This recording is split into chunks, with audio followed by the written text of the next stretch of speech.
नमस्कार मित्रांनो, आज आपण संभाव्य प्रश्नांचे भाग 5वा बघणार आहोत. भाग आपण 4 ऑलरेडी बघितलेले. आज भाग घेऊन आलोय आपण 5वा. एक लक्षात घ्या, जे मी प्रश्न घेतोय ते फक्त पोलीस भरतीला विचारले जातील का, हा प्रश्न नाही. तर कोणतीही एक्झाम असू द्या, कोल्ट असू द्या, ओके, कंबाईन असू द्या, त्यानंतर पोलीस भरती असू द्या, कोणतीही भरती असू द्या, तिथं दाट प्रश्न येण्याची शक्यता आहे ते. ओके, तर आजचा पहिला प्रश्न काय आपण हे बघू आणि सॉल्व्ह करू. बघूया पहिला प्रश्न काय. एका किल्ल्यावर 300 सैनिक असून त्यांना किल्ल्यावरील अन्न 30 दिवस पुरते. 24 दिवसानंतर त्यापैकी 100 सैनिक निघून गेले तर उर्वरित अन्न किल्ल्यावरील सैनिकांना किती दिवस पुरेल. ओके, ऑप्शन दिले तुमचे 9 दिवस, 10 दिवस, 8 दिवस आणि 11 दिवस. तर लक्षात घ्या मित्रांनो, या प्रश्नावर कसं सॉल्व्ह करायचा आहे. हा प्रश्न तुमचा कामकाज बेसचा आहे. ओके, बघूया प्रश्न कसं सॉल्व्ह करायचा आहे. बघा, एका किल्ल्यावर, लक्षात घ्या, एका किल्ल्यावर सुरुवातीला किती सैनिक होते. 300 सैनिक होते. किती सैनिक होते मित्रांनो. 300 सैनिक होते. त्या सैनिकांना हे जे अन्न, ओके, 300 सैनिकांना हे अन्न किती दिवस पुरत होते.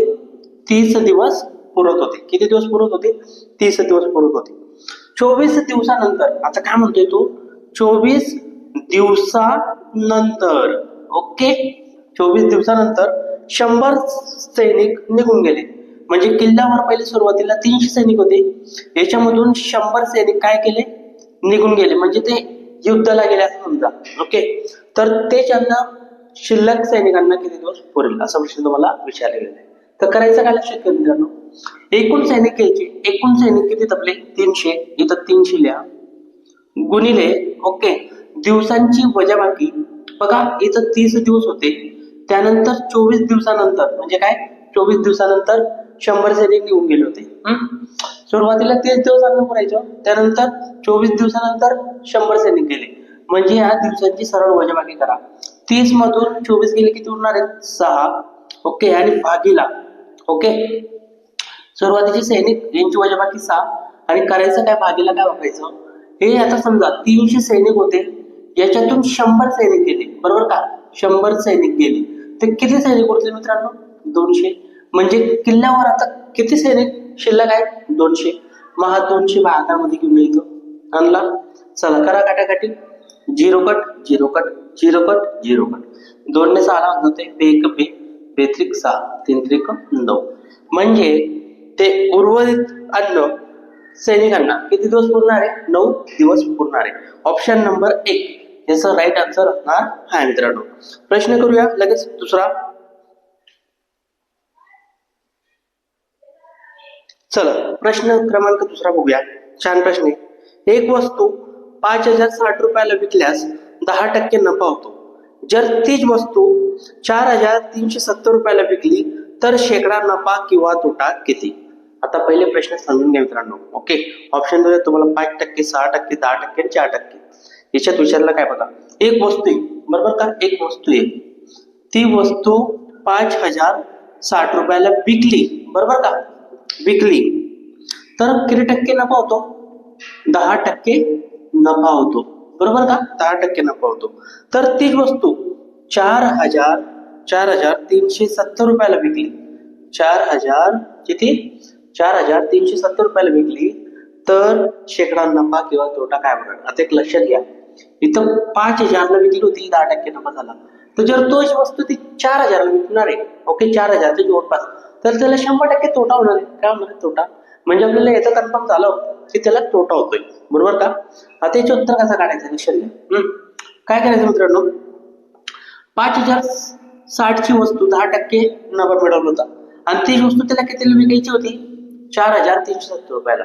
ते 4370 वरती घ्या, 4370 वरती घ्या, गुणिले, ओके, किती टक्के नफा मिळवणार आहे तो, 10%.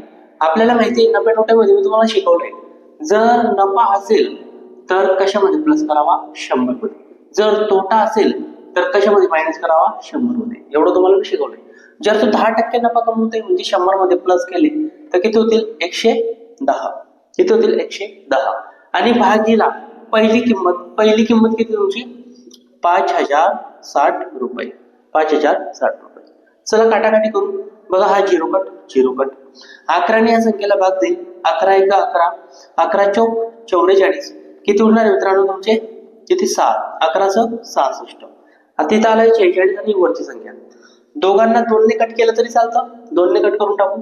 ओके, 2 ने कट करू. बे दुने 4, बे एक बे, उरला एक, बे आठी 16, उरला एक, बे पंचे 10, 21 85 आणि भागिले तुमचा काय राहिला? 46. पण याला 2 ने भाग द्या तेव्हा ते इक्वल होईल, कारण की जर 2 ने भाग दिला ना तिथं पण 2 ने भाग द्यावा लागेल. बे दुने 4, बे त्रिक 6, काय राहिला? 23.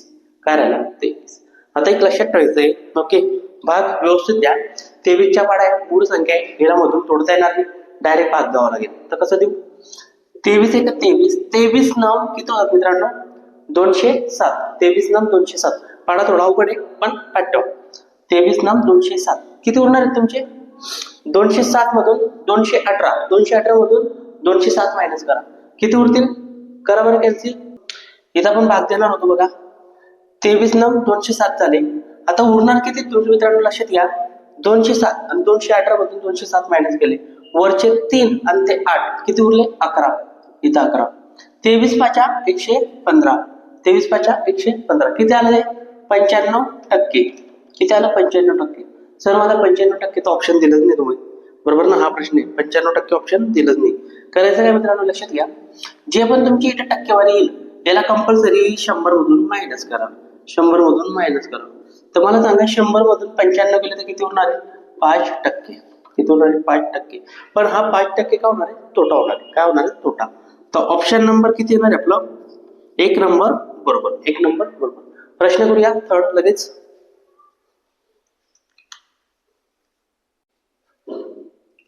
चला प्रश्न क्रमांक बघूया तिसरा. काय प्रश्न आहे? जसा जसे काही दराने 5 वर्षात 600 रुपयाची रास 735 रुपये होते, तर व्याजाचा दर 2% वाढवला तर नवीन रास किती रुपये होईल? हा प्रश्न विचारला गेलाय. ऑप्शन आहेत 795, 780, 800, 900 रुपये इत्यादी. आता एक लक्षात घ्या. जसा जसे काही टक्के दराने दर तुम्हाला दिलेला नाही, बरोबर का? वर्षात 5 वर्षात 600 रुपयाची, 600 रुपयाची, ओके, 600 रुपयाची रास. काय म्हटलं? रास. रास किती होते मित्रांनो? 735 रुपये. किती होते? 735 रुपये. तर व्याजाचा दर 2% वाढवला. काय म्हटलं? 2% वाढवला तर नवीन रास किती होईल? आता एक लक्षात घ्यायचं, करायचं काय? वर्ष घेऊन टाका. वर्ष किती? 5 गुणिले रुपये घेऊन टाका. रुपये किती? 600 गुणिले आणि दर किती मित्रांनो? 2%. इथं 2 घेऊन आणि भागीला कंपल्सरी का वापरतो आपण? 100. का वापरतो? 100. आता एक लक्षात घ्या. ओके, 0 0 कट करा, 0 कट 0 कट. 5 सक 30, 30 दुने 60, हे किती रुपये आले? 60 रुपये. आणि आपल्याला विचारला काय बघा, नवीन रास किती होईल? तर नवीन रास करण्यासाठी करायचं काय? जी जुनी रास तुमची, जुनी रास किती मित्रांनो? 735 रुपये. याच्यामध्ये 60 रुपये हे ऍड करून टाका. काय करा? ऍड, म्हणजे तुम्हाला नवीन रास भेटून जाईल. हा 5, 4, 3, 9 आणि 7, म्हणजे आपलं उत्तर काय मित्रांनो? 795 रुपये. ऑप्शन नंबर 1 याचं राईट आन्सर असणार आहे. प्रश्न करूया चौथा लगेच. चला मित्रांनो प्रश्न क्रमांक बघूया चौथा. खूप आयएमपी प्रश्न आहे आणि खूप वेळेस विचारला गेलेला प्रश्न आहे. एमपीएससी ला सुद्धा हा प्रश्न विचारला गेलेला आहे. तर थोडं काळजीने तुम्ही हा प्रश्नाकडे लक्ष द्यायचंय. बघा लक्षात घ्या. 48 लिटर मिश्रणात, ओके, 48 लिटर मिश्रणात दूध व पाण्याचे गुणोत्तर, दूध व पाण्याचे गुणोत्तर 5:3 आहे. किती आहे? 5:3 आहे. त्यात किती लिटर पाणी टाकल्यावर? आता लक्षात घ्या, किती लिटर पाणी टाकल्यावर, ओके, दूध व पाण्याचे गुणोत्तर, दूध व पाण्याचे गुणोत्तर 3:5 होईल. ओके मित्रांनो, खूप छान प्रश्न आहे. आता एक लक्षात घ्या पहिले काय म्हणतो बोला. 48 लिटर मिश्रणात दूध आणि पाण्याचे प्रमाण किती होतं? 5:3. त्याच्यात किती लिटर पाणी टाकल्यावर? काय विचारले? पाणी टाकल्यावर, ओके, दुधाच्या आणि पाण्याचे प्रमाण 3:5 होईल, असा प्रश्न विचारला गेलेला आहे. त्या प्रश्न कसं सॉल्व्ह करायचं लक्षात घ्या. आता हे जे तुमचं दिलेलं आहे गुणोत्तर 5/3 आणि 3/5, त्याच्यामध्ये किती लिटर पाण्यावर टाकल्यावर आपल्याला 3/5 भेटणार असं तुम्हाला विचारलंय. तर करायचं काय मित्रांनो, जेव्हा तुम्हाला पाणी विचारलं, पाणी टाकल्यावर ओके, पाणी टाकल्यावर प्रमाण किती भेटतं, तर दुधाच्या प्रमाणे सारखं करावं लागतं. काय म्हटलं मी, दुधाच्या प्रमाणे सारखं करावं लागतं. मग ते कसं करायचं लक्षात घ्या. इथं मी दूध लिहितो आणि इथं काय लिहितो, पाणी. ते कसं करायचं लक्षात घ्या. बघा, जे दूधचं पहिलं प्रमाण आहे ते दुसऱ्या प्रमाणाला गुणायचं. काय म्हटलं मी, जे दूधचं पहिलं प्रमाण आहे ते दुसऱ्या प्रमाणाला गुणायचं. 5×15 म्हणजे इथं दूधचं प्रमाण किती आहे मित्रांनो, 15. इथपर्यंत आलं असेल लक्षात. परत काय करायचं, जे दुसरं दूधचं प्रमाण आहे त्या पहिल्या प्रमाणाला गुणायचं, म्हणजे उलट सुलट गुणायचं. म्हणजे ते प्रमाण कसं करायचं, सारखं करायचं. कसं करायचं, सारखं करायचं. 3×5=15 म्हणजे परत इथं लिहा 15. इथपर्यंत आलं असेल लक्षात. ओके, आता करायचा क्रॉस गुणाकार या पद्धतीने. 3×3=9 किंवा 5×5=25 असं नाही घ्या. 3×3=9 त्यानंतर 5×5=25. इथपर्यंत आलं असेल लक्षात. ओके, म्हणजे बघा नवीन प्रमाण काय भेटलं मला दुधाचं 15×9 आणि जे पाणी टाकल्यावर होणार ते 15×25. ओके, आता करायचं काय पुढे बघा लक्षात घ्या. त्यांनी 48 लिटर मिश्रणात म्हटलं ना, 48 लिहून घ्या, लिहिलं गुणिले. ओके, गुणिले. आता करायचं काय मित्रांनो लक्षात घ्या. जे तुमचं एक प्रमाण आहे पाण्याचं आणि यांची सरळ वजाबाकी करून टाका. यांची सरळ वजाबाकी करा. यांची वजाबाकी किती येणार आहे मित्रांनो, 25 मधून 9 गेले तर किती येणार आहे, 16. किती येणार आहे, 16. तर इथं 16 घेऊन या. इथपर्यंत आलं असेल लक्षात. काय म्हटलं मी बघा, यांची वजाबाकी करायची, 25 मधून 9 गेले 16, इथं 16 आला. आणि भागीला काय घ्यायचं हा प्रश्न म्हणतो. तर भागीला काय करायचं, पहिलं दुधाचं प्रमाण आणि पाण्याचं प्रमाण यांची बेरीज करून टाका. थोडं अवघड आहे पण समजल्यावर ऑटोमॅटिक तुम्हाला सॉल्व्ह करता येईल. ओके, काय म्हटलं मी, दूध आणि पाण्याच्या प्रमाणाची बेरीज करून टाका. 15 आणि 9 किती होतील, 15 आणि 9 24. इथं होतील 24. तिथं भागीला घेऊन या 24. ओके, काटाकाटी करा. 24×1=24, 24×2=48, 16×2=32. म्हणजे किती लिटर पाणी टाकल्यावर त्यांचं प्रमाण 3/5 भेटणार होतं, 32 लिटर पाणी टाकल्यावर. ओके, तेव्हा 3/5 प्रमाण होईल 32 लिटर. मग परत सांगतो, 48 लिटर मिश्रणात दूध व पाण्याचे प्रमाण 5/3 होते. किती लिटर पाणी टाकल्यावर, काय म्हटलं, पाणी टाकल्यावर 3/5 लिटर. करायचं काय म्हणतो लक्षात घ्या. इथं पाणी विचारलंय ना, तर दुधाचे प्रमाण सारखं करायचं. जर दूध टाकलं असतं तर पाण्याचे प्रमाण आपण सारखं केलं असतं. फक्त एवढं लक्षात ठेवा. बघा, एकमेकांना गुणायचं. 5×3=15, 3×5=15. इथपर्यंत आलं. तर क्रॉस गुणाकार 3×3=9, 5×5=25. ओके, 48 लिहिला गुणिले 16 कसं काय आला, जे पाण्याचे प्रमाण आहे तुमचं यांची सरळ वजाबाकी करा. किती आलं, 16. इथं 16 लिहिलं. त्यानंतर दूध आणि पाण्याचे प्रमाण पहिलं असेल त्यांची बेरीज करून टाका. बेरीज किती आली, 24. भाग करून टाका. 24×2=48 आणि 16×2=32 झालं. तर या पद्धतीने हा प्रश्न तुम्ही सॉल्व्ह करू शकता. शेवटचा प्रश्न करूया लगेच. चला, प्रश्न क्रमांक शेवटचा आहे. 5 वस्तू 4 रुपयांना खरेदी करून 4 वस्तू 5 रुपयाला विकल्यावर शेकडा नफा काढा. ओके, खूप साधा प्रश्न आहे वाटतंय पण तसा नाही. बघूया आपण कशा पद्धतीने सॉल्व्ह करायचा आहे. बघा लक्षात घ्या. वस्तू पहिले, बरोबर का, वस्तू किती मित्रांनो, 5 वस्तू 4 रुपयांना, किती रुपयांना, 4 रुपयांना खरेदी करून 4 वस्तू 5 रुपयाला विकल्यास, 5 रुपयाला विकल्यास तर शेकडा नफा काढा. आता एक लक्षात घ्या मित्रांनो, प्रमाण कसं दिसतंय, सारखं दिसतंय. कसं दिसतंय, सारखं. आता करायचं काय लक्षात घ्या. जी पहिली वस्तू तुमची काय आहे, 5 आणि रुपये किती तुमची 4. तर याला आपण x मानू आणि याला काय म्हणू, y. काय म्हणू, x y.